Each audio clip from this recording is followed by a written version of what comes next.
विद्युत धारा के रासायनिक प्रभाव अगला चित्र। विद्युत धारा के रासायनिक प्रभाव। विद्युत धारा के रासायनिक प्रभाव।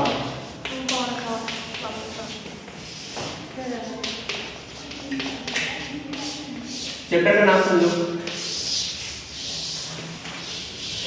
विद्युत धारा और रासायनिक प्रभाव। एक बार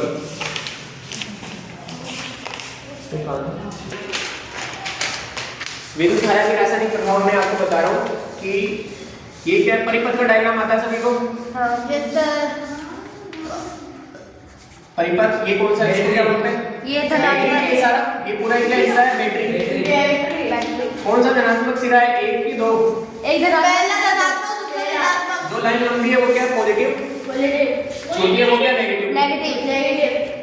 यहाँ पे अपन बल्ब रखा है, तार बल्ब। अब मैं आपसे कह रहा हूँ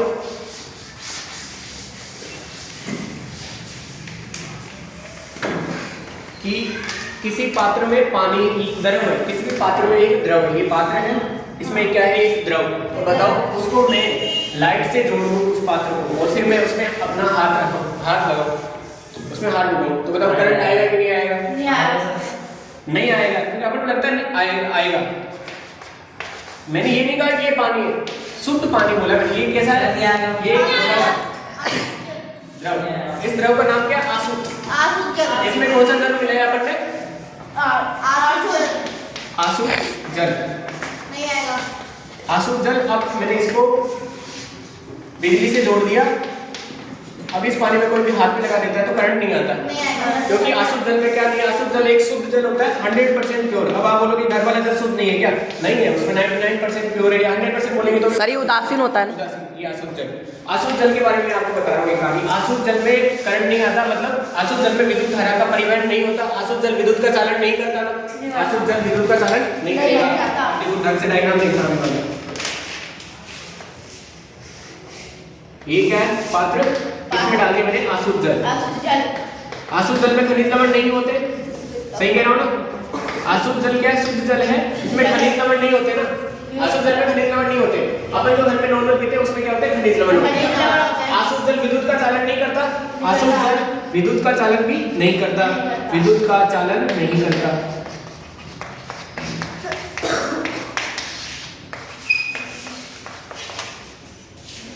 अब देखो ये पात्र है, इसको मैं जोड़ रहा हूं परिपथ से। इसको किससे जोड़ रहा हूं? परिपथ।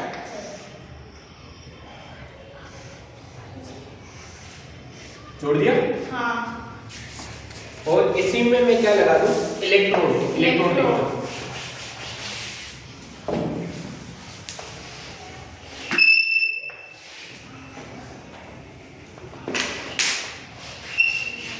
ये क्या है? इलेक्ट्रोड। इनको बोलते हैं इलेक्ट्रोड।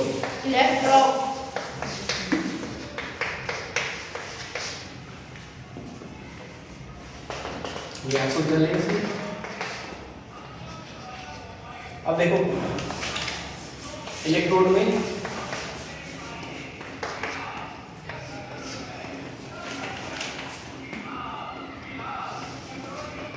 इलेक्ट्रोड की पट्टियां ऐसे, ठीक है? ये इलेक्ट्रोड, ठीक है? इलेक्ट्रोड। इलेक्ट्रोड कार्बन के बने होते हैं, दूसरी धातुओं के बने होते हैं, प्लेटिनम के बने होते हैं। अब मैं कह रहा हूँ कि आसुत जल में विद्युत का चालन नहीं होता, पर अपन को क्या करना है? विद्युत का चालन करवाना है।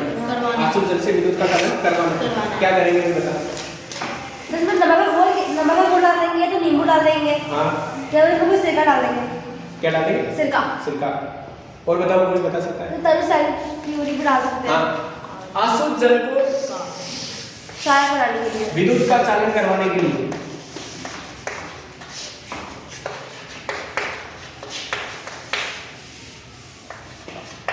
विद्युत चालन में बदलने के लिए क्या क्या मिलाएंगे अपन? बदलने हेतु मिलाएंगे क्या? नींबू का रस। हाँ। सिरका।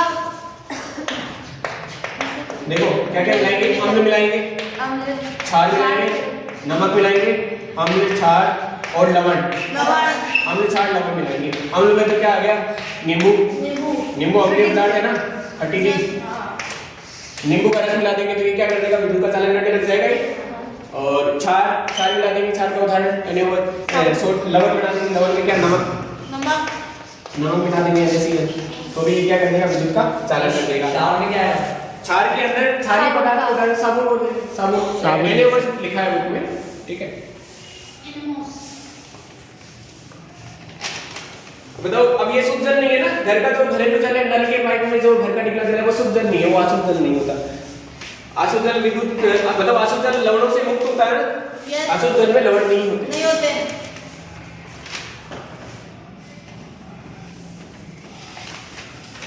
अब देखना एक बार, ये इलेक्ट्रोड है।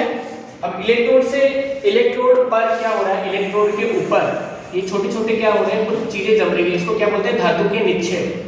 इसको क्या बोलते हैं, धातु का निक्षेप, धातु का इसके ऊपर जुड़ना, और इसी को क्या कहते हैं, विद्युत लेपन। विद्युत लेपन किसे कहेंगे, ये इलेक्ट्रोड है, इसके ऊपर क्या हो रही है, धातु निक्षेपित हो रही है, धातु का निक्षेप, धातु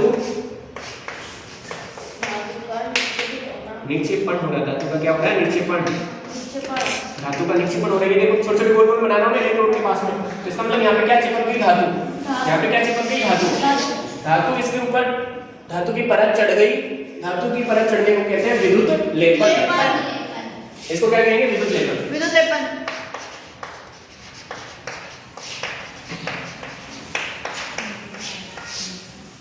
अब देखो कुछ विलयन के रंग में परिवर्तन करने के लिए विद्युत एवं इलेक्ट्रोड पर निर्भर करता है। विलयन का जो रंग है ये बदलेगा किसके ऊपर, या तो इलेक्ट्रोड पर निर्भर करेगा या इसके अंदर जो द्रव है उस पर निर्भर करता है।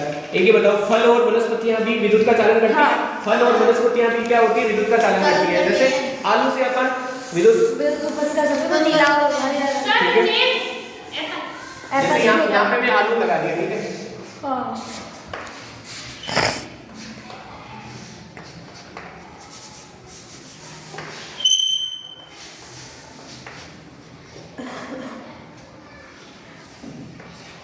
ये क्या है, इधर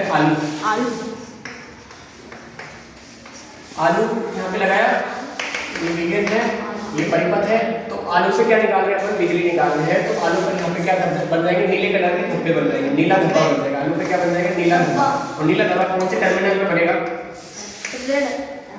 पॉजिटिव या नेगेटिव, पॉजिटिव।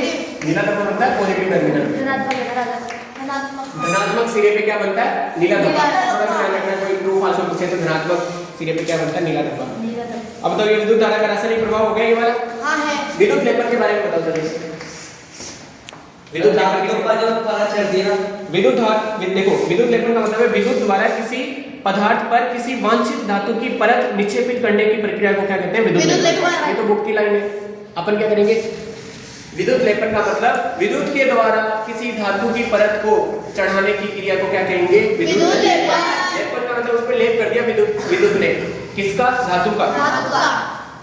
ये का सर्वाधिक सामान्य देखो किस पे धातु की परत निक्षेपित हो जाए, धातु की परत चढ़ाने को क्या कहेंगे, विद्युत लेपन।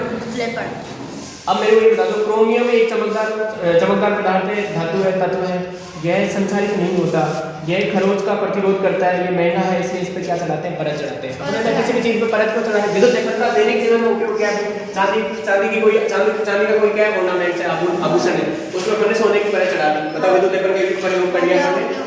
कोई नॉर्मल वैसे ही कोई भी वस्तु है, लोहा है, उसके ऊपर अपने चांदी की परत चढ़ा दी, ये क्या है, विद्युत लेपन का उदाहरण है। सागर के रेडियो के ऊपर भी चमक रेट कर दिया जाता है। ओके, मेरे को अब बता दो संचारण के बारे में। संचारण क्या होता है, लोहा है, लोहा थोड़े दिनों में हवा से और पानी से क्रिया करके क्या हो जाता है, लोहे पे जंग लग जाती है। जंग से लोहे को बचाने की क्रिया को क्या, क्रिया के लिए अपन क्या करते हैं, क्या करते हैं, पेंट। कौन सी धातु से करते हैं पेंट,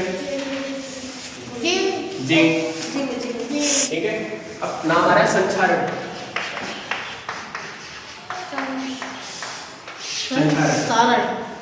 संचारण के बारे में क्या बताएंगे, खाद्य पदार्थों के लिए उपयोग किए जाने वाले टिन के डिब्बों पे लोहे की परत के ऊपर टिन चढ़ा देते हैं। ठीक है, क्या हुआ, देखो लोहा परवल वस्तु बनाने के लिए यूज करते हैं, इसका संचारण होने और जंग की परत। देखो लोहा क्या है, लोहा का यूज कैसे करते हैं? प्रबल वस्तु को बनाने के लिए लोहे का यूज करेंगे, प्रबल मजबूत वस्तु बनाने के लिए ना। लेकिन लोहे की कमी क्या है? इसमें क्या लग जाती है? जंग। लोहे को जंग से बचाने के लिए अपन क्या करेंगे? लोहे को जिंक की परत चढ़ाएंगे। मतलब क्या कर रहे हैं यहाँ पे अपन? विद्युत जिंक क्या है? दूसरा धातु है, उसकी परत चढ़ा रहे हैं। लोहे को जंग से बचाने के लिए, जंग या संचारण एक ही चीज है, संचारण या जंग दोनों एक ही है। लोहे को जंग से बचाने के लिए, लोहे को संचारण से बचाने के लिए, जंग और संचारण से बचाने के लिए अपन क्या करेंगे? बचाने के लिए जिंक की परत चढ़ाएंगे।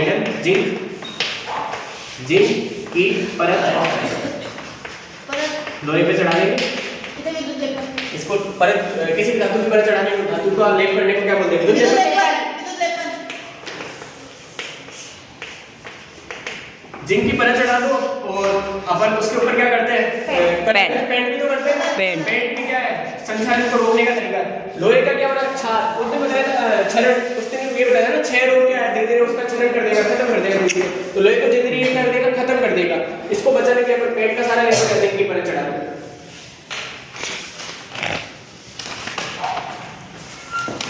चैप्टर हो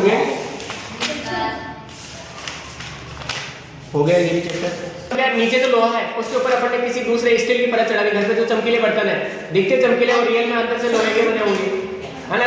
नई साइकिल लेके आते हैं, अंदर से तो लोहे के ऊपर किसी दूसरे धातु की परत चढ़ा रखी होती है, विद्युत लेपन कर रखा होता है। इस वजह से वो क्या दिखती है अपन को? चमकीली दिखती है। तांबे की प्लेट से भी क्या बनता है? इलेक्ट्रोड तांबे की प्लेट के भी होते हैं, ठीक है, इन्होंने बताया। एलईडी छूट गया है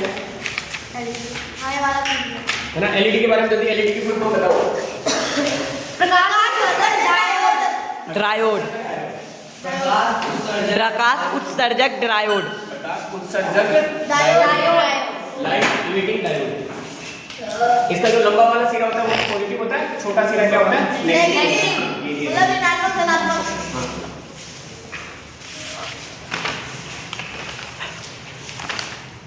संपाच देखो, विद्युत धारा के रासायनिक प्रभाव में विद्युत धारा की जो चुंबकीय सुई है उसमें क्या आ जाता है? विक्षेप आ जाता है। ये वाली चीज भी तो सुनिए, ये चुंबकीय सुई है ना, नॉर्थ साउथ डायरेक्शन में है, नॉर्थ साउथ डायरेक्शन में है। हाँ, इसमें से अपन ने विद्युत धारा प्रवाहित की। ये चुंबकीय सुई में क्या आ गया? विक्षेप। चुंबकीय सुई में क्या आ गया? चुंबकीय सुई हो गई विक्षेपित। विक्षेपित का मतलब अपनी जगह से हिल गई। सर ये तो हमारे अंदर भी है। इसको क्या बोलते हैं? संपात, संपरिचित्र। ऐसा है, इसका कन्वर्ट ऐसे पूछे ना, संपरिचित्र का डायग्राम बना दो, ये वाला डायग्राम बना दो, ये चुंबकीय सुई दिखा दो। ओके, ये देखो चुंबकीय सुई का एक संपात क्षेत्र का डायग्राम। ये ध्वनि का चैप्टर, ध्वनि। सर रोक दो इसको। ध्वनि, ध्वनि का मात्रक क्या? पहले तो बता दो इसका मात्रक। हर्ट्ज। 20 से 20,000 हर्ट्ज। अब ध्वनि की बताओ।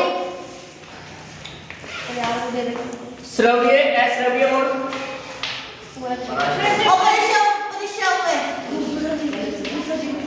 अश्रव्य नहीं बात। श्रव्य, अश्रव्य, पराश्रव्य। ये तीनों है। वापस आवाज़ श्रव्य, अश्रव्य और पराश्रव्य। 20 से 20,000 हर्ट्ज।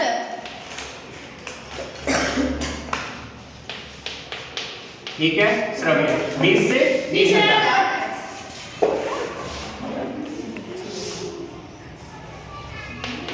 20 से 20,000 तो क्या है? ये तो क्या है? श्रव्य, जो मानव कान सुन सकता है। ध्वनि की वह परास जिसको मानव कान सुन सकता है उसको कहते हैं श्रव्य ध्वनि। प्रास का मान है 20 से ये 1000 है, 20,000 हर्ट्ज। अश्रव्य ध्वनि 20 से कम, जैसे 19 हर्ट्ज। ये ध्वनि मानव कान नहीं सुन सकता। ये ध्वनि कौन सुन सकता है भाई? कुत्ता बिल्ली। कुत्ता बिल्ली। प्राश्रव्य ध्वनि 20,000 से ज्यादा, जैसे 21,000 हर्ट्ज की आवाज सुन नहीं सकते। ये प्राश्रव्य ध्वनि में अब आप कहोगे एक क्वेश्चन है डेस्क में, प्राश्रव्य ध्वनि चिकित्सालय के उपकरणों में काम में ली जाती है। मतलब चिकित्सालय के उपकरण है जो प्राश्रव्य ध्वनि की प्रास में आते हैं। अल्ट्रासाउंड करके लिखा है ना, क्या लिखा मैं बताऊं आपको। जाने माने प्राश्रव्य ध्वनि उपकरण जो चिकित्सा के क्षेत्र में अनेक समस्याओं के अनुसंधान एवं उनके निदान के लिए प्रयोग में होते हैं, उनकी आवृत्ति 20,000 हर्ट्ज से अधिक होती है। जाने पहचाने हॉस्पिटल के उपकरण है, चिकित्सालय के उपकरण है, जिसको उनकी जो ध्वनि की परास है वो 20,000 हर्ट्ज से ज्यादा है। प्राश्रव्य में आपको ध्यान रखना है चिकित्सालय उपकरण। ये नाम याद नहीं रहता, पर एक नाम याद रहता है अल्ट्रासाउंड।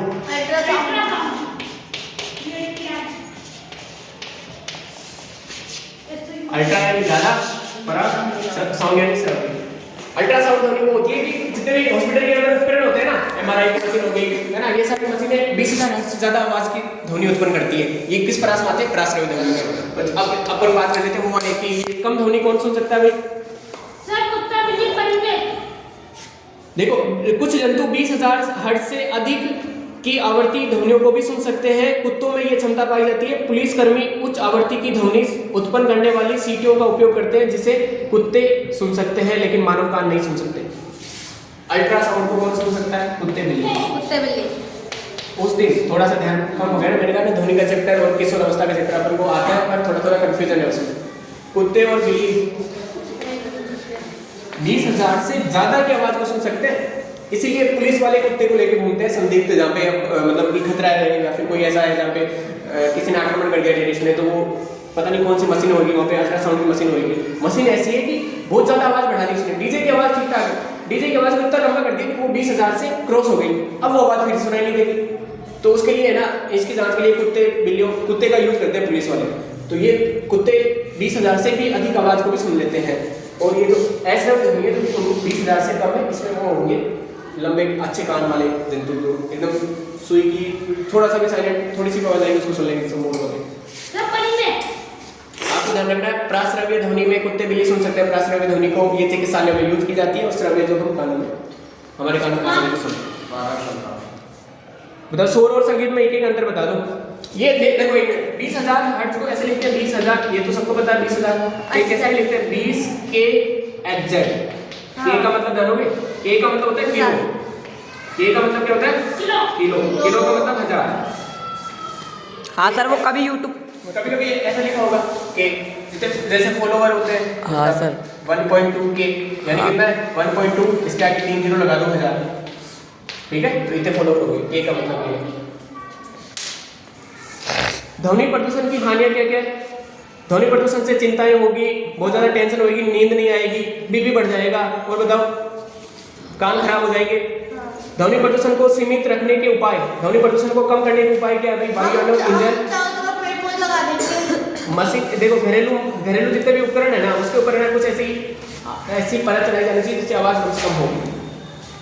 दूसरा, आवासीय क्षेत्र में ध्वनि प्रदूषण को नियंत्रित कैसे करेंगे बताओ? जहाँ पे आवासीय, जहाँ पे लोग घर रह रहे हैं, ग्रीन पट्टी बचाएंगे, पौधों की पट्टी लगाएंगे। सड़कों पे आवाज, बहुत सारे वाहन चलते हैं, क्वेश्चन ऐसे पूछेगा ध्वनि प्रदूषण को सीमित करने के लिए, सीमित करने के उपाय, ध्वनि प्रदूषण को कम करने के उपाय।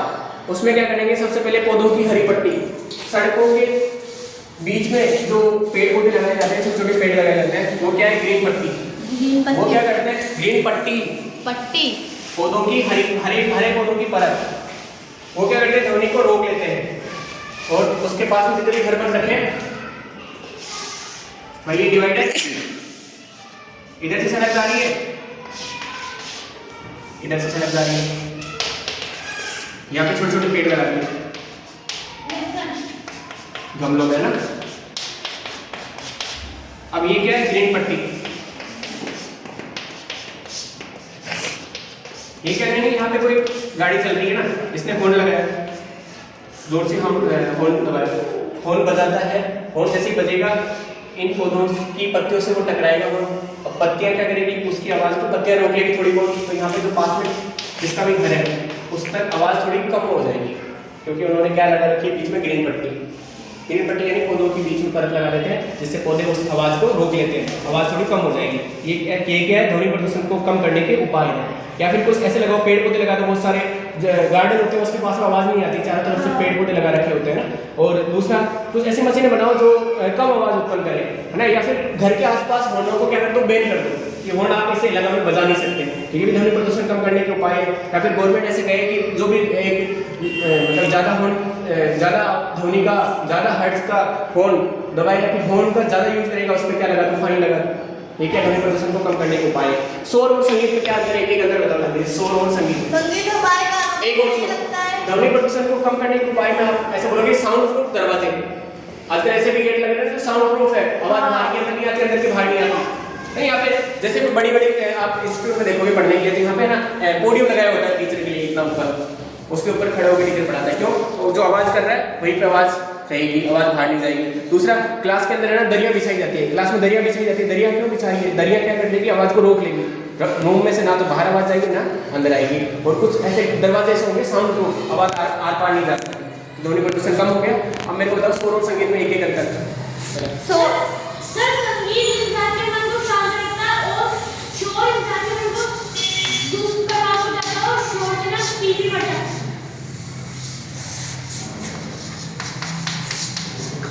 शोर और संगीत में अंतर। शोर और प्रिय लगते हैं वो। शोर प्रिय ध्वनि क्या है? अप्रिय। शोर क्या है? अप्रिय ध्वनि। शोर प्रिय ध्वनि ना अच्छी थोड़ी लगती है। अप्रिय। शोर अप्रिय ध्वनि। अप्रिय ध्वनि को क्या कहते हैं? शोर। और प्रिय ध्वनि को क्या कहते हैं? संगीत। एक और आंसर बताओ आप। ये तो मैंने बता दिया, आसान वाला, टफ वाला आप बता दो। दूसरा आंसर बताओ। संगीत में शुद्ध आवाज और शांति। हाँ, एक जो कानों को क्या लगे, सुखद। दूसरा अंतर, जो कानों को सुखद लगे, कानों को सुखद लगे वो क्या है? संगीत। जो कानों को कैसे लगे, सुखद ना लगे, ऐसा दुखद नहीं, जो कानों को क्षति पहुंचाए, क्षति या वो ध्वनि जो हमारे कान को क्या पहुंचा रही है, नुकसान पहुंचा रही है, उसको क्या कहेंगे? शोर।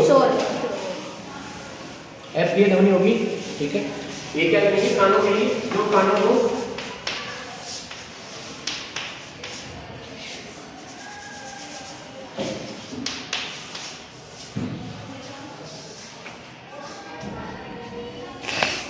सुनने में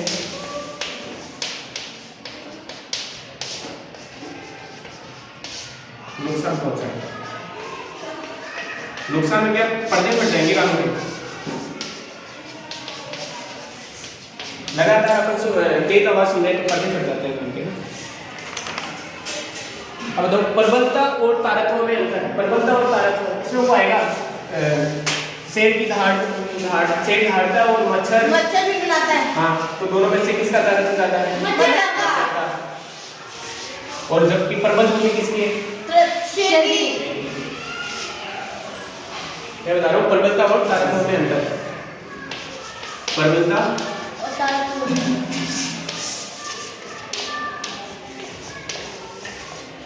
और तारतम्य।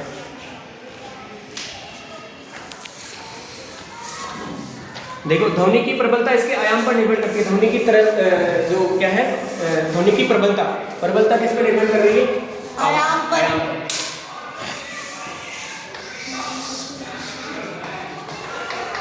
प्रबलता निर्भर करती है आयाम पर निर्भर। ध्वनि की प्रबलता आयाम पर निर्भर करती है। एक लाइन है, सत्य असत्य में आ सकती है। ध्वनि की प्रबलता किस पर निर्भर करती है? आयाम पर। वस्तु देखो, किसी कंपित वस्तु का आयाम ज्यादा है तो बताओ उसकी प्रबलता भी ज्यादा होगी। किसी वस्तु का आयाम कम है तो उसकी प्रबलता भी कम होगी। अब हम याद कर सकते हैं कि प्रबलता सीधे समानुपाती है किसके? आयाम के। आयाम ज्यादा, प्रबलता ज्यादा। आयाम कम तो प्रबलता भी कम। मतलब एक कम होगी तो दूसरी भी कम होगी, एक ज्यादा होगा दूसरा भी ज्यादा होगा।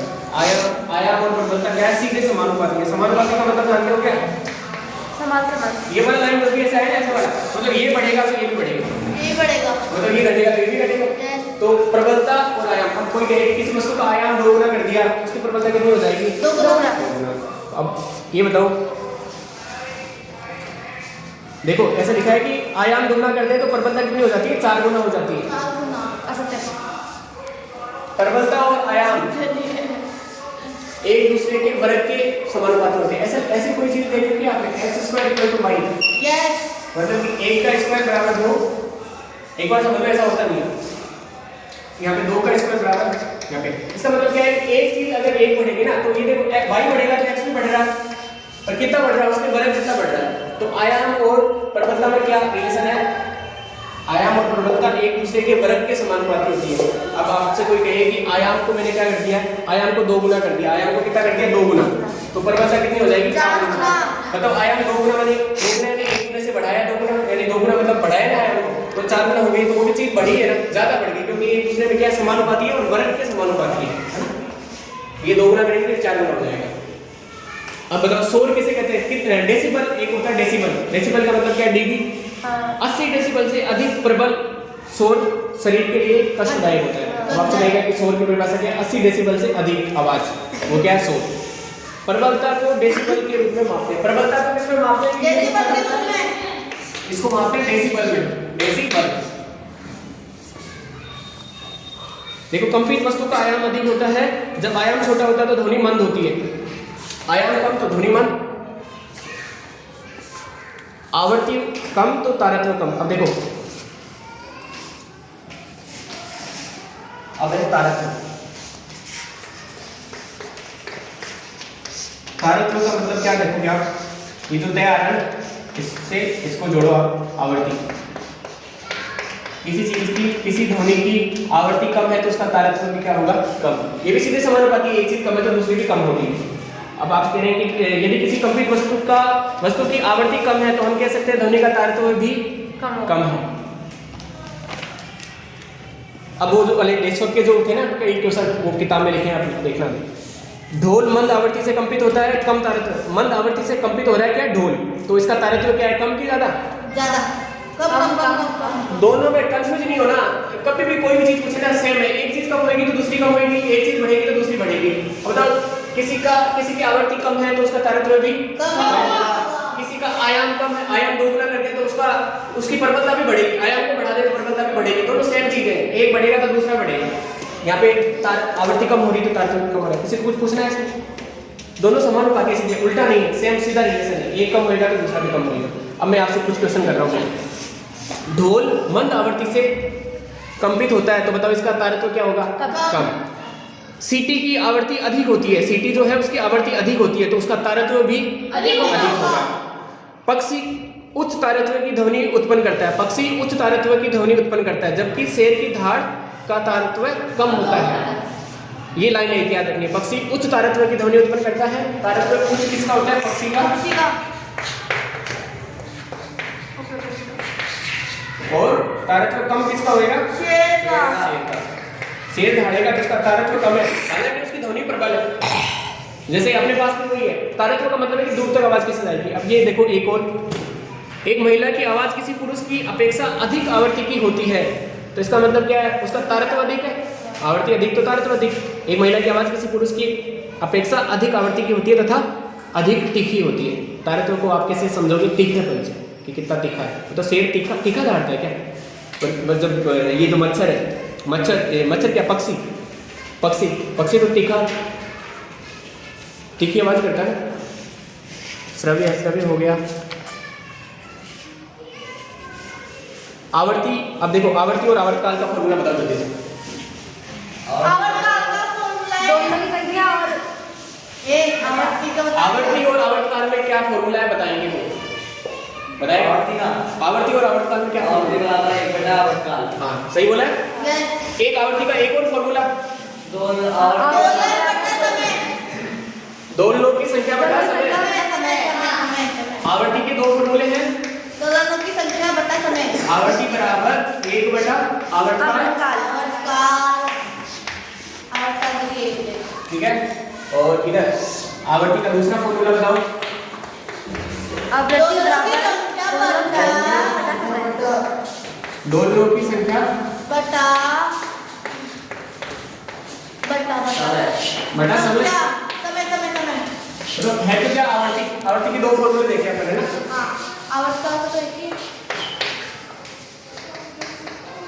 दोनों ही फॉर्मूले में ना समय नीचे आ रहा है। इसमें समय नीचे, आवर्तकाल में कोई एक समय, काल का मतलब क्या होता है? समय बताएगा चाहिए दोनों में समय नीचे आ रहा है। अब वो डेसिमल वाला एक क्वेश्चन कहाँ है? डेसिमल का क्वेश्चन ये है कि एक संवृत्त का दोलन काल कितना है? 1/40 सेकंड है। तो इसकी आवर्ती को पीछे वाला क्वेश्चन क्या जाएंगे दोनों में।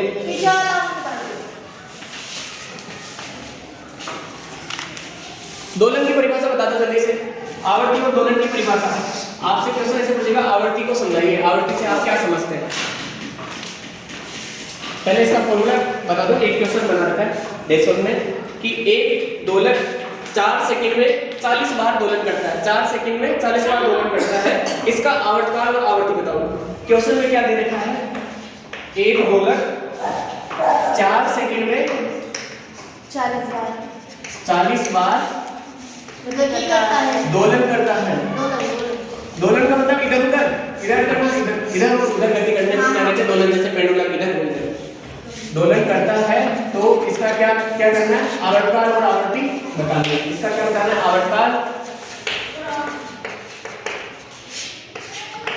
और आवर्ती बतानी है।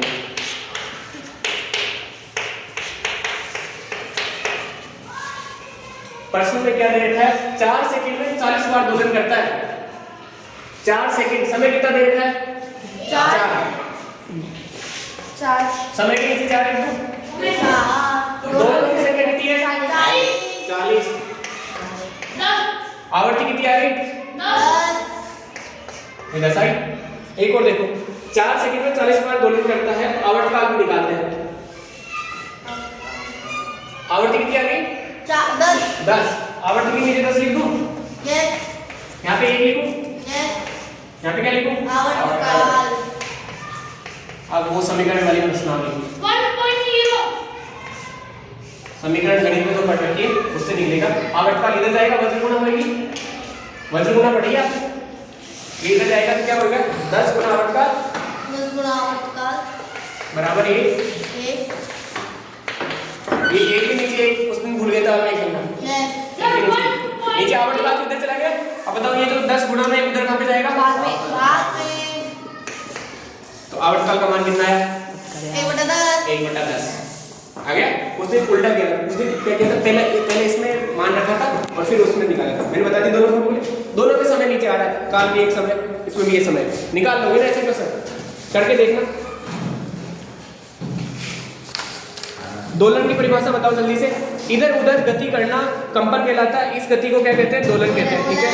आवर्ती क्या है? प्रति सेकंड होने वाले दोलनों की संख्या को दोलन की आवर्ती कहते हैं। प्रति सेकंड होने वाले दोलनों की संख्या को दोलन की आवर्ती कहते हैं। आवर्ती का मात्रा हट जाए, ठीक है।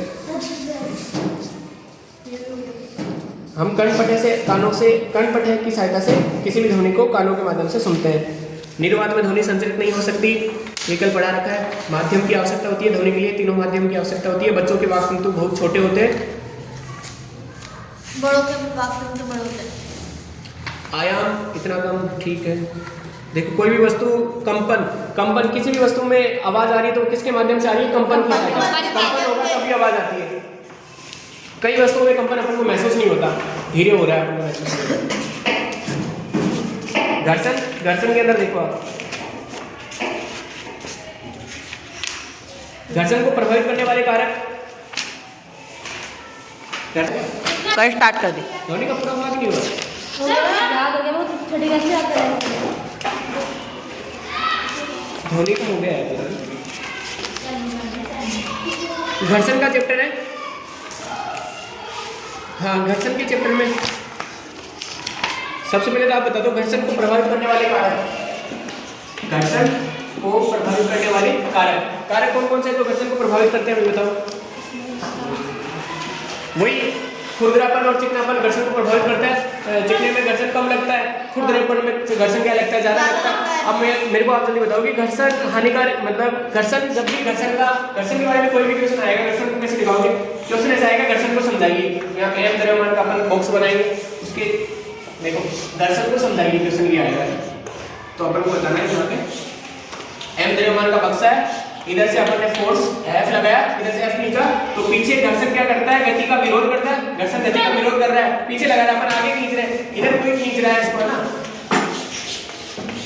हाथ से खींच रहा है ना, हाथ से खींच रहा है इस चीज को, पर घर्षण कहाँ लग रहा है, घर्षण पीछे क्यों लग रहा है, छोटा F क्या फ्रिक्शन, फ्रिक्शन को क्या कहते हैं घर्षण। घर्षण बल क्या कर रहा है, खींचने, गति की दिशा के, ये तो क्या है गति की दिशा के विपरीत लग रहा है क्या घर्षण। गति की दिशा इधर है और घर्षण किधर लग रहा है, पीछे। तो बताओ घर्षण गति का क्या करता है, विरोध बल। घर्षण एक विरोधी बल है, तो ये गति का क्या कर रहा है, विरोध कर रहा है। और घर्षण गति की दिशा के विपरीत दिशा में लगता है, दिशा भी विपरीत है, विपरीत दिशा में लग रहा है ना, जिधर गति हो रही है उसके विपरीत दिशा में लग रहा है ना। अब इसी में आप देख लो, इसी में घर्षण के दो प्रकार हैं। घर्षण एक तो है सर्पी घर्षण, एक है लोटनी घर्षण। किसका मान ज्यादा होता है, सर्पी घर्षण का। सर्पी घर्षण और लोटनी घर्षण। लोटनी घर्षण का तो आप ये बताओगे, यहाँ पे बॉल गिरा देंगे अपन, धीरे धीरे बॉल लुढ़कते हुए जाएगी, यहाँ पे सीधा है, अब देखो ये वाला सीधा नीचे लुढ़केगा, यहाँ पे आ जाएगा, अभी वाला फिर आगे यहाँ पे, तो बॉल लुढ़कते हुए ऐसे जा रही है, तो ये क्या है, लोटनी घर्षण। सर्पी घर्षण, ये एक मेज है, कुर्सी है ना, कुर्सी पे यहाँ पे एक बुक रखी है, इस बुक को ऐसे अपन ने सरकाया, बुक को सरकाते तो क्या लगता है, सर्पी घर्षण। ये जो सरकाते हैं क्या है, सर्पी घर्षण। एक तो चीज लुढ़क रही है, इसमें क्या है, घर्षण कम लग रहा है। एक को अपन ऐसे सरका रहे हैं, इसमें क्या लग रहा है, घर्षण ज्यादा लग रहा है। कौन से घर्षण का मान ज्यादा है, सर्पी घर्षण का मान ज्यादा है, इसमें ज्यादा बल की आवश्यकता होती है। एक घर्षण आता है सीमांत घर्षण और गतिज घर्षण। सीमांत घर्षण और गतिज घर्षण, इनके बारे में भी अंतर बता दो आप, किसी को पता हो। एक बड़ा सारा बक्सा है 500 kg का, उदाहरण के रूप में इसको अपन इधर से खींचने का प्रयास कर रहे हैं, 2-3 जने इधर से खींचेंगे, जितना खींचा ना बक्से को, इधर बक्से को खींचा है अपन, मान लेते हैं अपन ने 100 बल से बक्से को खींचा है और 100 बल से इधर से लगाएंगे, तो घर्षण भी पीछे कितना बल लगा लेगा, 100 बल। अब बताओ, एक और मैं बता दूं आपको, इस बक्से को अगर गति करवानी है, इस बक्से को गति करवाना है तो अपन मान लेते हैं इसको कितने बल से खींचना है, 5000 बल से खींचना है। एक बार मान लो 5000 बल से खींचेंगे तब ये बक्सा गति करेगा, उससे पहले गति नहीं होगी बक्से में, बक्सा चलेगा नहीं। इधर एक इंसान है, उसने खींचा, इधर 100 बल लगाया, उसने अपना पूरा बल लगाया, 100 बल लगाया, बताओ बक्सा खींचेगा, नहीं खींचेगा, क्योंकि घर्षण पीछे कितना उतना ही सेम मात्रा में बल घर्षण पीछे क्यों लगा लेता है। इसको क्या बोलते हैं, एडजस्टिंग बल। एडजस्टिंग बल, इसका नाम क्या है, सीमांत बल। सीमांत घर्षण क्या करता है, अपने आप को एडजस्ट कर लेता है, सीमांत है जो अपने आप को एडजस्ट कर लेता है, सामने जितने बल से खींचोगे उतना बल वो घर्षण पीछे की ओर लगा देगा, ये क्या है, सीमांत घर्षण। अब मैं ऐसे कह रहा हूँ कि 500 बल से खींचा तो भी नहीं, 4999 तक खींचा तो भी नहीं, 5000 बल से खींचा तो बताओ क्या हुआ, 5000 बल से खींचा। अब देखो, अब ये बक्सा सीमांत घर्षण से तुरंत गतिज घर्षण में बदलने ही वाला है, गतिज घर्षण में बदलने ही वाला है। अब जैसे 5000 एक बल हो जाएगा तो ये सीमांत घर्षण किस में बदल जाएगा, गतिज घर्षण में बदल जाएगा। हाँ, समझ नहीं आ रहा क्या? तो हाँ बोलो ना, सीमांत घर्षण गतिज घर्षण में कैसे बदल जाएगा, 500 क्योंकि सीमांत घर्षण का मान गतिज घर्षण में, देखो इस बक्से को गति करवाने के लिए 5000 बल की आवश्यकता है, किसी एक इंसान ने 100 बल लगाया तो बक्सा गति नहीं करेगा, क्योंकि सीमांत घर्षण भी पीछे की तरफ 100 ही बल लगा देगा। अब वो 500 बल लगाया तो भी नहीं गति करेगा, 4,999 लगाया तो भी नहीं करेगा। जैसे 5,000 बल लगाएगा बक्सा सीमांत घर्षण से तुरंत शिफ्ट होने ही वाला है, किसमें गति घर्षण होने वाला है। 5,000 एक बल लगा दिया, 5,000 लगा दिया, अब ये बक्सा जो है गति करने लग जाएगा। इसी को क्या कहते हैं, गतिज घर्षण। अब बताओ गतिज घर्षण का मान ज्यादा होता है या फिर सीमांत घर्षण? सीमांत घर्षण का मान ज्यादा होता है। क्यों? इसको ऐसे समझना है कि किसी बक्से को, रुके हुए बक्से को, स्थिर बक्से को गति करवाना टफ है। सबसे पहले गति करवाना टफ है, उसके बाद में गति करने लग गया बक्सा, अब उसको गति में रखना, लगातार गति में चलाते रहेंगे अपन, ये चीज आसान है। रुके हुए बक्से को चलाना मुश्किल है, क्योंकि उसमें क्या लग रहा है, सीमांत घर्षण। सीमांत घर्षण का मान कैसे ज्यादा है पता चल गया। और चलते हुए बक्से को लगातार चलाना बहुत आसान है, रुके हुए को चलाना मुश्किल है, क्योंकि उसमें क्या लगता है, सीमांत घर्षण। घर्षण के हानिकारक प्रभाव बताओ। घर्षण देखो लाभ हानिकारक है परंतु अनिवार्य है। घर्षण हानिकारक है परंतु अनिवार्य है। सबको पता है घर्षण कारण अपन लिख सकते हैं, घर्षण नहीं हो तो अपन चल ही नहीं पाएंगे, है ना। घर्षण की हानिकारक प्रभाव क्या, वस्तुएं घिस जाती है, ये इसका हानिकारक प्रभाव है। घर्षण को बढ़ाना और घटाना जानते हो, बढ़ाएंगे कैसे, टायरों के वो बता देंगे अपन, टायरों के उभरे हुए से घर्षण को बढ़ाते हैं, जल्दी से ब्रेक से गाड़ी रुक जाती है। घर्षण को कम करने के उपाय है, भाई स्नेक पदार्थ डालेंगे, पाउडर डालेंगे, तेल डालेंगे, और बताओ बीच में गद्दी रख देंगे, घर्षण घटाने के उपाय है। घर्षण को कम करने के उपाय, लोटनी घर्षण में छोटे छोटे पहिए होते हैं, बॉल बीरिंग में भी छोटा छोटा जो ग्रीस डालते हैं, ग्रीस क्या एक स्नेक पदार्थ है, बॉल बीरिंग में डाला जाने वाला। तरल घर्षण किसमें होता है भाई, वायुयान में जो हवाई हेलीकॉप्टर जो भी उड़ रहे हैं, उसमें हवा भी क्या करती है, घर्षण बल का काम करती है, तो इसको क्या बोलते हैं, कर्षण बोलते हैं इसको। उनकी आकृति आगे से पक्षी जैसी आकृति बनाई जाती है ताकि घर्षण बल कम लगे। आगे का क्षेत्रफल तीखा है, हेलीकॉप्टर आगे से ऐसे है तो उसका क्षेत्रफल यहाँ पे कम हो गया, तो क्या लगेगा, दाब कम लगेगा हवा का, घर्षण बल कम लगेगा। घर्षण के आगे वाला चैप्टर है वायुमंडल। ये क्या है, बल का है क्या, बल और दाब। इसमें पेशीय बल का उदाहरण जानते हो, ये एक दूसरे को खींचना है, ऐसा पेशीय बल, धक्का देना पीछे, ये क्या है, पेशीय बल का उदाहरण है। अब देखो बल वस्तु की गति की अवस्था को, बल वस्तु की गति की अवस्था में परिवर्तन कर देता है। कैसे भाई, क्रिकेट की बॉल है, गति की अवस्था में परिवर्तन कर देगी। बल किस प्रकार वस्तु की गति की दिशा में क्या कर देगा, परिवर्तन। ये अपन को इसका उदाहरण देना है कि बल किस प्रकार गति की दिशा में परिवर्तन कर देता है। उदाहरण बताओ, अपन बताएंगे क्रिकेट बॉल आती है, यहाँ पे बैट है, ये लोग धक्का मार दिया, इसको एक छक्का मार दिया, क्योंकि बॉल किधर से किधर आ रही थी। अब जैसे बैट बढ़ा तो बॉल की दिशा पहले अभी इधर चली जाएगी, दिशा परिवर्तन हो गया। दूसरा वो वाला किसी भी कार्टून का अपन सतह से आकृति में परिवर्तन हो जाता है। संपर्क बल और असंपर्क बल के बारे में जल्दी से बता दो कि संपर्क बल के उदाहरण कौन कौन से हैं। चुंबकीय बल कैसा है, संप्रेरक क्या है, असंपर्क, उसमें संपर्क की आवश्यकता नहीं होती। चुंबक दो पास में रखिए और बीच में लोहा लेके आओ, चिपक जाएंगे। स्थिर वजन बल भी असंपर्क बल है। हाँ, असंपर्क बल है, उसमें क्या है, अपन जो स्केल लेते थे उससे वो कागज डायरेक्ट चिपक जाते थे, अपन को हाथ से चिपकाने की जरूरत नहीं होती थी। संपर्क बल का उदाहरण बताओ, जो संपर्क बल, संपर्क बल पेशीय बल और घर्षण बल। घर्षण में भी संपर्क की आवश्यकता होती है। गुरुत्वाकर्षण बल, गुरुत्वाकर्षण बल कैसा है, असंपर्क बल है, सीधे गिर जाती है वस्तु। दाब का फॉर्मूला बताओ, इसका क्या है, दाब क्षेत्रफल कम होएगा, दाब बराबर बल बटा क्षेत्रफल कम होएगा तो दाब बढ़ेगा। अपन को क्या करना है, दाब को बढ़ाना नहीं है, दाब को कम करना है ताकि चीज आसानी से उठाई जा सके। दाब को क्या करना है, दाब को कम करना है, ये दाब है, इसको कम करना है। दाब कम कैसे होएगा, जब क्षेत्रफल बढ़ेगा, क्षेत्रफल को बढ़ाओ। क्षेत्रफल कैसे बढ़ता है, अभी कुल्ली है, अपने ऊपर वजन हो रहा है तो वो क्या तोले लगा लेगा ताकि क्षेत्रफल बढ़ जाए और उस पर दाब कम लगे उसके सर पे। और दूसरा, जैसे कोई भी, जैसे बेग की पट्टियां यहाँ पे चौड़ी लगाई जाती है, क्योंकि इससे बॉडी पे दाब कम लगे उस बेग का वजन का, क्योंकि क्षेत्रफल बढ़ा दिया पट्टियों ने। और एक वो कील वाला उदाहरण बताओगे, एक ये तीखी कील है ना, और एक चोरी, ऐसे चौड़ी कील है। अब बताओ इसको दीवार में इसको रोकना आसान है, क्योंकि इसका क्षेत्रफल क्या है, कम है, क्षेत्रफल, इसका तो क्या दाब हो गया ना, ये वाला हाँ, क्षेत्रफल कम है, क्षेत्रफल और दाब, ये फॉर्मूला याद है, पहले वापस आ गया, क्षेत्रफल और दाब। ये वाली वस्तु आगे से नुकीली है, इसको दीवार में धकेलना आसान है, आसान। इसको मुश्किल है। चक्कू का उदाहरण लेते हैं, एक नुकीला चक्कू है, तीखा चक्कू है, उससे सब्जी काटना आसान है। एक खुरदरा चक्कू है ना, आगे से तीखा नहीं है, उससे सब्जी काटना क्या है, टफ। आप सीधा सा ध्यान रखोगे, क्षेत्रफल कम होगा तो दाब बढ़ेगा, क्षेत्रफल ज्यादा होगा तो दाब घटेगा। दाब बराबर बल बटा क्षेत्रफल।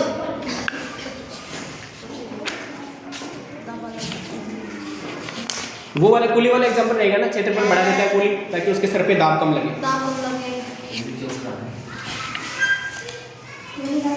वायुमंडलीय दाब की परिभाषा बताओ। वायु के द्वारा, हमारे चारों ओर वायु है, वायु के द्वारा लगाए जाने वाला दाब क्या है, वायुमंडलीय दाब। अब बताओ, वायुमंडलीय दाब संतुलन वाला दाब है, गुरुत्वाकर्षण बल के बराबर होता है वायुमंडलीय दाब। इस वजह से अपने ऊपर वायुमंडलीय दाब लग रहा है बहुत सारा, 10 की पावर 5 लग रहा है।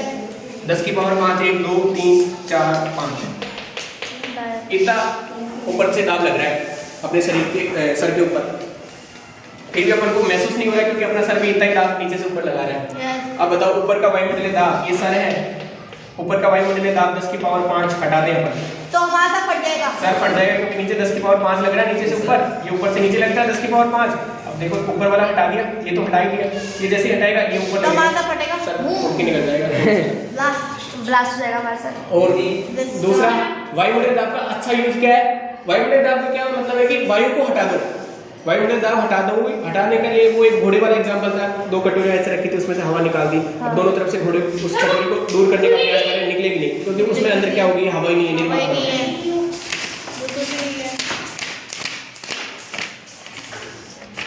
ठीक है, ये हो गया घर्षण। इसके पहले क्या है, अब तो वही आ गया किशोरावस्था। किशोरावस्था की ओर, किशोरावस्था की परिभाषा क्या है, जननिक परिपक्वता। जननिक परिपक्वता का आना क्या है, किशोरावस्था की जीवन काल परिभाषा। की अवधि जिसमें जनन परिपक्वता आ जाती है, उसको क्या कहते हैं, किशोरावस्था। इसकी एज लिख दोगे आप, जनन क्षमता का विकास होना किशोरावस्था का मापक। यौनारंभ में होने वाले परिवर्तन, लंबाई में वृद्धि हो जाएगी, और बताओ शारीरिक आकार में परिवर्तन हो जाएगा, कंधे चौड़े हो जाएंगे पुरुषों में, है ना। और स्वर में परिवर्तन क्या है, स्वर फ्लेरिंग्स, स्वर में परिवर्तन जैसे महिलाओं के स्वर और पुरुष के स्वर में परिवर्तन होएगा। और क्या है, एडम्स एप्पल पुरुषों में आएगा, यहाँ पे एडम्स एप्पल है, ठीक है। और स्वेद व तेल ग्रंथियों की वृद्धि, स्वेद यानी पसीना ग्रंथियों की वृद्धि हो जाएगी, ठीक है। जननिक अंगों का विकास, वृषण, अंडाशय, वृषण, अंडाशय, ये सारे क्या हो जाएंगे, इनमें क्या हो जाएगा, परिपक्व आ जाएगा। और मानसिक और बौद्धिक संवेदनात्मक परिपक्वता आएगी। गौण लैंगिक लक्षण यानी छोटे लक्षण, जैसे कि पुरुषों में क्या हो जाएगा, दाढ़ी मूछे आना, ये तो पुरुषों के लक्षण हो जाएगा। और प्यूबिक क्षेत्र में क्या हो जाना, बाल आना, ठीक है। जननिक क्षेत्रों में बाल आ जाते हैं, कौन सी एज में, किशोरावस्था की एज में आना शुरू कर देते हैं। और ये बताओ, ये क्या है, गौण लैंगिक लक्षण, कम है लक्षण, जो मुख्य नहीं है। किशोरावस्था में होने वाले हार्मोन द्वारा, देखो किशोरावस्था में होने वाले परिवर्तन है ना, हार्मोनों के द्वारा कंट्रोल होते हैं। और वो हार्मोन कहाँ से निकलते हैं, पीयूष ग्रंथि से। पीयूष ग्रंथि उनको ऑर्डर देती है कि हार्मोन, कौन सा हार्मोन निकालना है। पीयूष ग्रंथि से कई सारे हार्मोन निकलते हैं, उनमें से एक हार्मोन क्या है भाई, जनन वाला हार्मोन। और बाकी अन्य हार्मोनों में जैसे वृद्धि हार्मोन, एड्रिनल हार्मोन, ये सारे पीयूष ग्रंथि से निकलने वाले हार्मोन्स हैं। पुरुषों में देखो हार्मोन्स अंतःस्रावी ग्रंथियों के माध्यम से निकलते हैं। पुरुषों में कौन से हार्मोन है भाई, पुरुषों के हार्मोन का नाम बताओ। एंड्रोजन और टेस्टोस्टेरोन, पुरुषों का हार्मोन। एंड्रोजन भी तो कह सकते हैं ना, एंड्रोजन भी कह सकते हैं, ये पुरुषों के हार्मोन है। इन दोनों का निर्माण कौन करेगी, इन दोनों हार्मोनों का निर्माण कौन करेगी, पीयूष ग्रंथि इनको ऑर्डर देगी। और वृषण क्या करता है, टेस्टोस्टेरोन का निर्माण करेगा वृषण। और एस्ट्रोजन का हार्मोन कौन करेगा, अंडाशय। जनन प्रकार्य प्रारंभ होने वाले हार्मोन की भूमिका, ठीक है। ये देखो पीयूष ग्रंथि से, देखो पीयूष ग्रंथि अंडाणु और शुक्राणु से हार्मोनों का नियंत्रण करती है। मानव में जनन काल की अवधि, मानव में जनन काल की अवधि देखो 12-13 एज से शुरू होता है। रजोदर्शन, फर्स्ट ब्लीडिंग रजोदर्शन 12-13 से जननिक काल की शुरुआत होती है। और 45 से 50 पे खत्म हो जाती है, जिसको रजोनिवर्ती कहते हैं।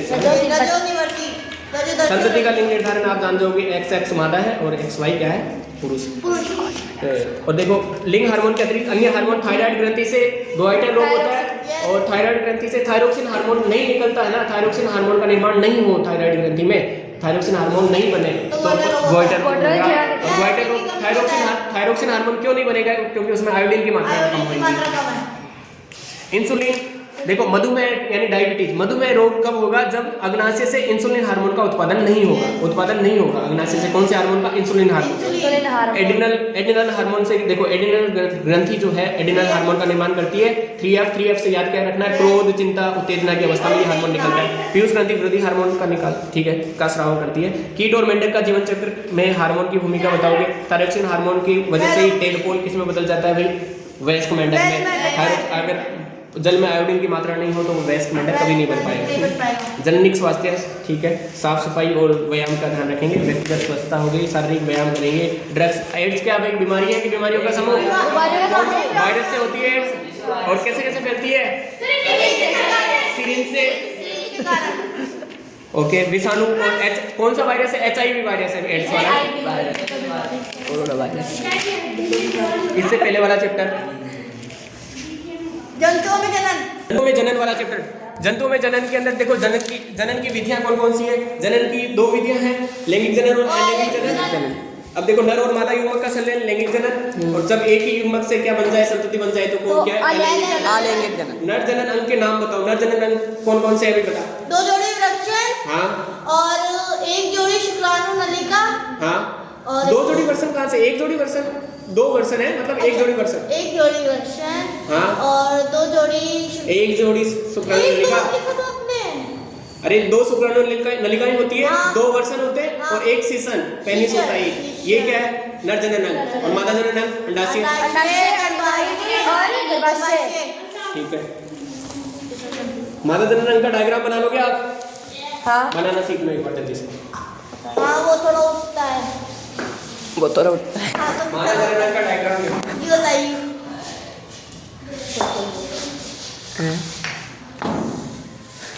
वापस बोलो।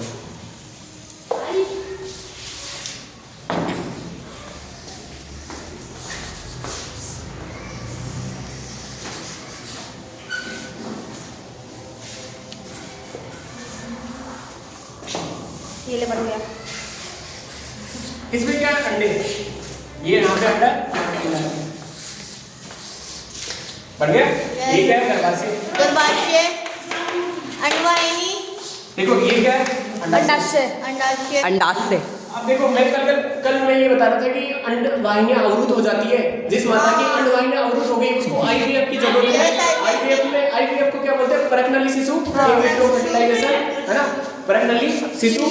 इसमें क्या करते हैं? बाहर अपन परखनली में क्या करते हैं? युग्मकों का संलयन कराते हैं। नर और मादा युग्मक का संलयन कराते हैं और फिर कहां पे ट्रांसफर कर देते हैं? उन युग्मकों को गर्भाशय में कर देते हैं। अब बताओ अंड उनमें क्या बोला जाता है? IVF के लिए किसी माता की अगर अंडवाहिनियां अवरुद्ध है। अंडवाहिनी क्या है? ये वाली अंडवाहिनी मतलब अंडों का वहन करने वाली ग्रंथियां, अंडों का वहन करने वाली वाहिनियां को क्या कहते हैं?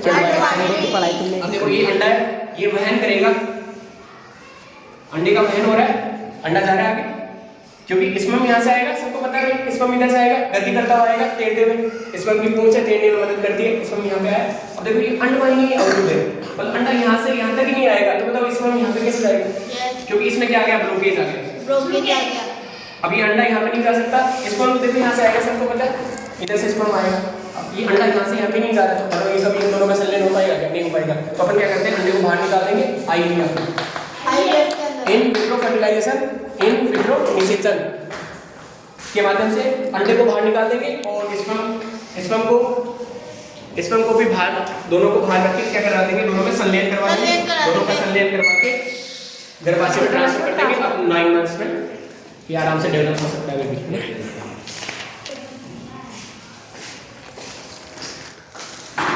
मेरे को बताओ जल के बाहर निषेचन, देखो निषेचन के माध्यम में ये जल की आवश्यकता होती है। बाह्य निषेचन और आंतरिक निषेचन में जो निषेचन मादा शरीर के बाहर होता है बाह्य निषेचन, और जो मादा शरीर के अंदर होता है आंतरिक निषेचन। बाह्य निषेचन के उदाहरण किन में होता है? मछली में, मेंढक में। आंतरिक निषेचन मनुष्य में होता है। भ्रूण का परिवर्तन देखो, निषेचन के बाद में युग्मनज बनता है। युग्मनज किस में परिवर्तित हो जाएगा? भ्रूण में। और भ्रूण किस में परिवर्तित हो जाएगा? गर्भाशय के गर्भ में। भ्रूण गर्भ में बन जाएगा, भ्रूण गर्भ में बदल जाएगा। और भ्रूण से पहले की अवस्था क्या है? युग्मनज। युग्मनज से पहले की अवस्था है युग्मक संलयन। युग्मक संलयन से पहले दोनों अंडे और स्पर्म दोनों अलग अलग हैं। संलयन होने से पहले दोनों अलग अलग। मुर्गी में आंतरिक निषेचन होता है। जरायुज जो शिशु उत्पन्न करते हैं, जो शिशु को जन्म दे वो तो क्या जरायुज, और जो अंडपरजक यानी जो अंडे से जिनका निर्माण हुआ है। देखो रेशम कीट के जीवन चक्र की अवस्था है अंडा, लार्वा, इल्ली या प्यूपा, और फिर क्या है वयस्क। मेंढक में अंडा, टेडपोल और वयस्क। कायंद्रण मतलब टेडपोल का, वयस्क मेंढक में स्थानांतरण क्या है कायंद्रण। अलैंगिक जनन हाइड्रा और इसमें यीस्ट में क्या होता है मुकुलन होता है। अलैंगिक जनन अमीबा में क्या होता है द्विखंडन होता है। डोरी किस से बनती है भाई, डोर से। ये खत्म हो गया। हाँ ये वाला बताओ जल्दी से। पौधे एवं जंतुओं का संरक्षण। वनोन्मूलन के कारण बताओ, वन क्यों काट रहे हैं अपन, वनोन्मूलन के कारण क्या है, वन को नष्ट करने का कारण क्या है। कृषि के लिए भूमि प्राप्त करना, घरों और कारखानों का निर्माण, फर्नीचर के लिए, है ना। वनोन्मूलन के परिणाम क्या है, वन कट जाएंगे तो CO2 की मात्रा बढ़ जाएगी, क्योंकि CO2 को लेने वाले पेड़ पौधे ही है तो CO2 की मात्रा बढ़ गई। हाँ जंतुओं का संरक्षण, इसमें वनोन्मूलन के परिणाम बताओ। वन कट जाएंगे तो क्या परिणाम होंगे, पहले तो सबसे पहले वन कट जाएंगे तो क्या होगा, CO2 लेने वाले पौधे ही नहीं बचेंगे, तो अब क्या CO2 की मात्रा बढ़ जाएगी। CO2 क्या करती है भाई, वैश्विक उष्णता, मतलब तापमान बढ़ा देती है। CO2 जैसे ही तापमान बढ़ाती है तो क्या होते हैं, हिमालय की बर्फ जाएगी तो बर्फ में बाढ़ आ जाएगी। बाढ़ आएगा तो क्या होगा, मृदा अपरदन हो जाएगा। मृदा अपरदन हुआ तो क्या होगा, भूमि वो ह्यूमस चली जाएगी।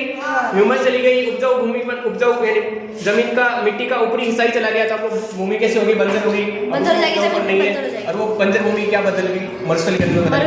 और इससे क्या आ गया भाई, मरुस्थल हो गया तो अब उस वहाँ पे अकाल पड़ जाएगा। ये क्या है वनोन्मूलन के परिणाम, सूखा पड़ जाएगा। आगे देखो, वन एवं वन्य प्राणियों का संरक्षण कैसे करते हैं। वन्य जीव अभ्यारण्य बनाकर, वह क्षेत्र जहाँ पे जंतु और उनके आवास किसी भी प्रकार के विक्षोभ से सुरक्षित रहते हैं। वन्य जीव अभ्यारण्य का मतलब है कोई भी विक्षोभ का मतलब वो बताया था चुंबकीय सुई में विक्षेप होना, मतलब इधर उधर होना। अब देखो इसको वहां से रिलेट करो उस वर्ड से। वन्य जीव अभ्यारण्य में क्या है, वह क्षेत्र जहाँ पर जंतु और उनके आवास किसी भी प्रकार के विक्षोभ से क्या है सुरक्षित, इधर उधर उसकी हलचल से सुरक्षित है, उसको क्या कहते हैं वन्य जीव अभ्यारण्य। चारों तरफ बाउंड्री कर दी तो सुरक्षित हो गए ना। राष्ट्रीय उद्यान वन्य जंतुओं के लिए आरक्षित क्षेत्र जहाँ पर स्वतंत्र रूप से आवास और प्राकृतिक संसाधनों का उपयोग करते हैं। जैव मंडल आरक्षित क्षेत्र वन्य जीवन, पौधे और जंतु संसाधन और उस क्षेत्र के आदिवासियों के पारंपरिक ढंग से जीवन यापन हेतु विशाल संरक्षित क्षेत्र। आदिवासी यहाँ पे क्या करेंगे, वनस्पतियों को संरक्षित करेंगे। ये क्या चीज है, जैव मंडल आरक्षित क्षेत्र। इसका एक उदाहरण बताओ जैव मंडल आरक्षित क्षेत्र का। पंचमढ़ी है ना, सतपुड़ा नामक राष्ट्रीय उद्यान में बोरी और पंचमढ़ी। पेड़ पौधे और जीव जंतु का संरक्षण, प्राणी जात यानी जहाँ पे जीव जंतु का समूह है उसको क्या कहते हैं प्राणी जात। और वनस्पति जात जहाँ पे पेड़ पौधों, ठीक है। विशेष क्षेत्र स्पीसीज यानी किसी एक विशेष क्षेत्र में पाई जाने वाली स्पीसीज। वन्य जीव अभ्यारण्य, ठीक है, ये हो गया। राष्ट्रीय उद्यान हो गया। अब बताओ प्रवास का मतलब एक जगह से दूसरी जगह। रेड डाटा पुस्तक के बारे में बताओ। रेड डाटा पुस्तक में क्या होता है, सभी संकटापन स्पीसीज का रिकॉर्ड रखा जाता है। सभी संकटापन स्पीसीज का रिकॉर्ड रखा जाता है रेड डाटा पुस्तक में। कल छूट गया था। रेड डाटा पुस्तक क्या है, ये एग्जाम में आएगा कंफर्म है।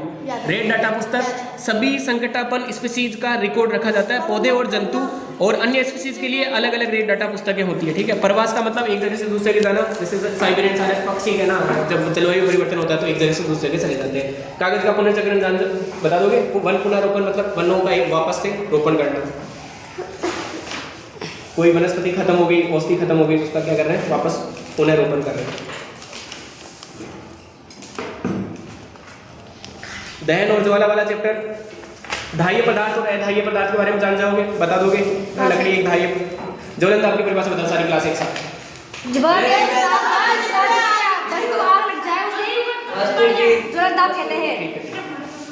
ज्वलनशील पदार्थ पेट्रोल, अल्कोहल, द्रवित, LPG है ना, ये सारे है ना ज्वलनशील पदार्थ है। आग को कैसे नियंत्रित करेंगे सबको पता है, CO2 से आग है ना, बिजली वाले उपकरणों में CO2 से, पेट्रोल पे CO2 से आग का नियंत्रण करते हैं। ये कंबल की तरह ढक लेती है ना। ऑक्सीजन से भारी। दहन के प्रकार 3 स्वतः दहन, तीव्र दहन और विस्फोट। ज्वाला के बारे में बता दोगे। ज्वाला का मोमबत्ती का डायग्राम, सबसे ऊपर नीला क्षेत्र, बीच में पीला, लास्ट में काला। ईंधन दक्षता, ईंधन कितना अच्छे से जल रही है ना। लकड़ी के वो जो पशु के उपले हैं उससे अच्छी लकड़ी जलती है, लकड़ी से अच्छी LPG जलती है। LPG से अच्छी कौन जलती है भाई, H2 हाइड्रोजन गैस। अम्ल वर्षा, सल्फर और नाइट्रोजन के ऑक्साइड वर्षा जल में घुल जाते हैं और अम्ल वर्षा का निर्माण करते हैं। ये हानिकारक है, ये हानिकारक होती है, दीवार खराब हो जाती है। इससे पहले वाला चैप्टर कोयला और पेट्रोलियम।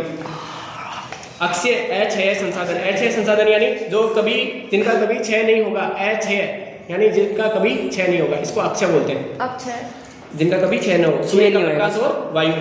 7 होएगा। समाप्त होने वाले संसाधन वन, वन्यजीव, खनिज, कोयला, पेट्रोलियम और प्राकृतिक गैस, ये सारे समाप्त होने वाले संसाधन है। हाँ। और इन्हीं को क्या बोलते हैं भाई? नवीनीकरण। अरे वाह, ऐसे से भी रिवाइज हो रही है। मतलब कार्बनीकरण, कोयले में मुख्य रूप से कार्बन होता है। मृत वनस्पति के धीमे प्रक्रम द्वारा कोयले का परिवर्तन कार्बनीकरण कहलाता है। आपसे पूछेगा कार्बनीकरण क्या है? कार्बनीकरण का मतलब कार्बन का बनना कैसे होगा? मृत वनस्पति, कोई भी वनस्पति खत्म होगी, उसका धीरे धीरे कोयले में बदलना क्या है? कार्बनीकरण। मृत अवशेषों का कोयले में परिवर्तन। और ये क्या है? जीवाश्म ईंधन है। जीवाश्म का मतलब जीव, और श्रम का मतलब क्या है? शमशान घाट से बताया था, जीव खत्म हो गया, वो लगातार रहता है, लास्ट में जाके जीवाश्म बहुत ज्यादा, जब उसका गड्ढा खोदेंगे तो वो किसमें निकलेगा? जीवाश्म के रूप में।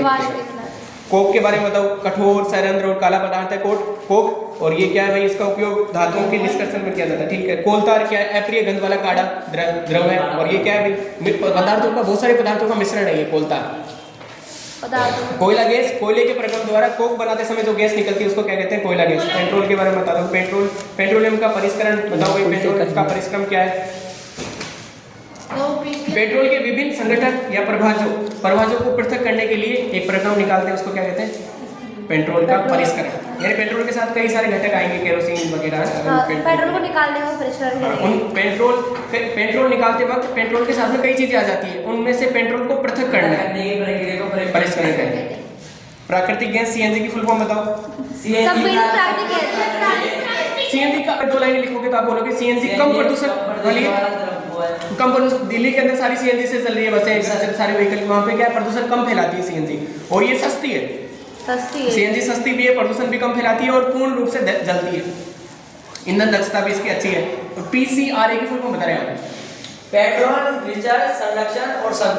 पेट्रोल कंजर्वेशन, रिसर्च और P for petrol, C for conservation, R for research, A for assembly वाला संघ।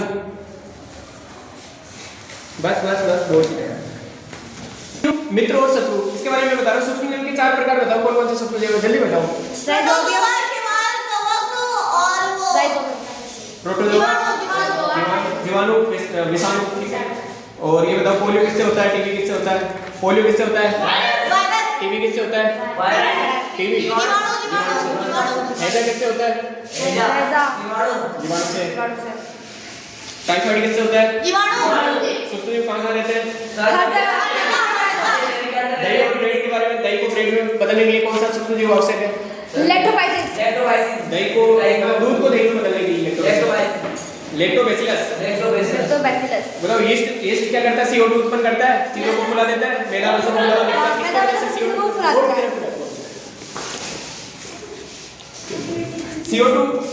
CO2 का यीस्ट जो है वो CO2 उत्पन्न करता है, जिससे ना चीजें फूल जाती है। अब आप बताओ सूक्ष्म जीवों का वाणिज्यिक उपयोग। सूक्ष्म जीवों का वाणिज्यिक उपयोग सही है सर। सूक्ष्म जीवों का वाणिज्यिक उपयोग बताओ।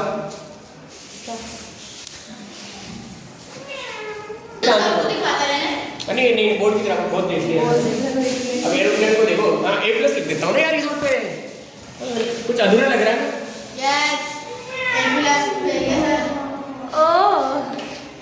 ये रहा हमारा A+ की ओर।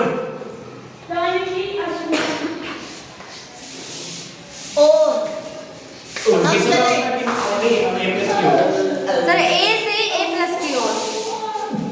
नहीं यहाँ पर तो C वाले थे ना। A+ की ओर। हाँ चलो A से A+ की ओर, ठीक है।